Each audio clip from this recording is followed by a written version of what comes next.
Bapak, Ibu, Saudara yang dikasihi oleh Tuhan, renungan harian pada saat ini diberi judul Wolak Walik ing Jaman. Kita ambil dari kitab Amos pasal 8 ayat 11 sampai 13. Dan ayat nat kita ambil dari Amos 8 ayat 11. Sesungguhnya waktu akan datang. Demikianlah firman Tuhan Allah, aku akan mengirimkan kelaparan ke negeri ini. Bukan kelaparan akan makanan dan bukan kehausan akan air, melainkan akan mendengarkan firman Tuhan. Bapak, Ibu, Saudara yang dikasihi oleh Tuhan, seorang pendeta merasa sangat prihatin dengan keadaan yang terjadi sekarang ini. Keprihatinan tentang apa? Keprihatinan sebab manusia sekarang ini terlihat sangat antusias memburu harta. Banyak cara yang dilakukan oleh manusia dalam memburu harta. Dari yang halal sampai yang haram. Dari yang hanya mengandalkan kemampuan dan kekuatannya sendiri sampai rela untuk mengorbankan orang lain. Tidak peduli apakah orang lain yang menjadi korbannya. Bukan lagi perkataan yang muncul sesuk sing dipangan opo, tetapi berubah menjadi sesuk sing dipangan sopo. Asalkan beroleh harta, apapun diperbolehkan. Sikap manusia seperti ini membuat orang kehilangan simpati, bahkan kehilangan empati. Orang hanya mementingkan diri sendiri. Yang ada hanya untuk aku dan aku untukmu tidak ada. Dan yang lebih tragis ternyata Bapak, Ibu, Saudara, mendapatkan harta yang banyak ternyata tidak serta-merta membuat manusia merasa kenyang. Tetapi semakin banyak harta malah membuat semakin manusia merasa lapar dalam tanda kutip untuk memburu harta. Kalau kita bandingkan keadaan sekarang dengan nubuatan Amos tentang keadaan akhir zaman, sangat berbeda sekali. Dalam Amos 8 ayat 11, Amos menubuatkan, sesungguhnya waktu akan datang.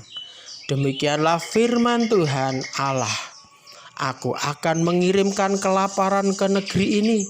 Bukan kelaparan akan makanan dan bukan kehausan akan air, melainkan akan mendengarkan firman Tuhan. Nubuatan Amos bukan masalah kelaparan karena kekurangan makanan, tetapi kelaparan tentang firman Tuhan. Kelaparan yang ada hubungannya dengan kelaparan makanan rohani. Kalau Bapak, Ibu, Saudara kekurangan makanan, kekurangan minuman, sedangkan makanan dan minuman adalah sesuatu yang dibutuhkan oleh tubuh. Karena dalam makanan ada vitamin, ada gizi yang sangat dibutuhkan oleh tubuh. Kalau manusia kekurangan makanan dan minuman, tentu tubuh akan lemah, bahkan bisa mati. Karena apa? Kekurangan vitamin, kekurangan gizi yang sangat dibutuhkan oleh tubuh. Demikian kalau tubuh rohani kita mengalami kelaparan, apa yang akan terjadi? Tentu tubuh rohani membutuhkan asupan makanan. Tetapi ayat 12 dikatakan mereka akan mengembara dari laut ke laut dan menjelajah dari utara ke timur untuk mencari firman Tuhan, tetapi tidak mendapatkannya. Ketika orang mengalami kelaparan rohani, mereka membutuhkan firman Tuhan, tetapi firman Tuhan tidak ada. Ayat 13 semakin menjelaskan, pada hari itu akan rebah lesu anak-anak darah yang cantik dan anak-anak teruna karena haus. Jadi dampaknya Bapak Ibu sangat jelas.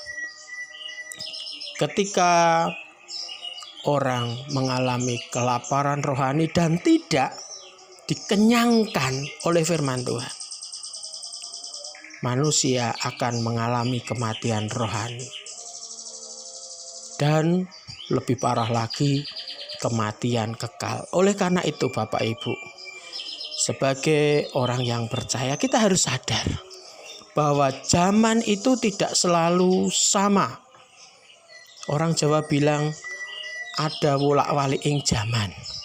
Selagi firman Tuhan masih diberitakan, selagi firman Tuhan masih ada, waktu untuk mendapatkan firman Tuhan, gunakan waktu yang ada. Tidak hanya untuk mencari dan mengejar harta duniawi saja, tetapi juga perlu untuk mengutamakan, mencari dan mengejar firman Tuhan. Agar apa? Agar kita tidak mengalami kehausan rohani, kelaparan rohani, tetapi tetap dikenyangkan oleh firman Tuhan. Sehingga ketika akhir zaman tiba, ketika orang-orang yang mengutamakan harta duniawi dan tidak mau mengejar firman Tuhan, orang-orang akan mengalami kelaparan akan firman Tuhan. Tetapi bagi kita orang percaya, kita akan tetap kenyang, bahkan dikenyangkan oleh Tuhan, sebab firman Tuhan yang kita cari dan kita kejar tetap hidup di dalam kita sampai Maranatha. Tuhan memberkati kita semua. Amin.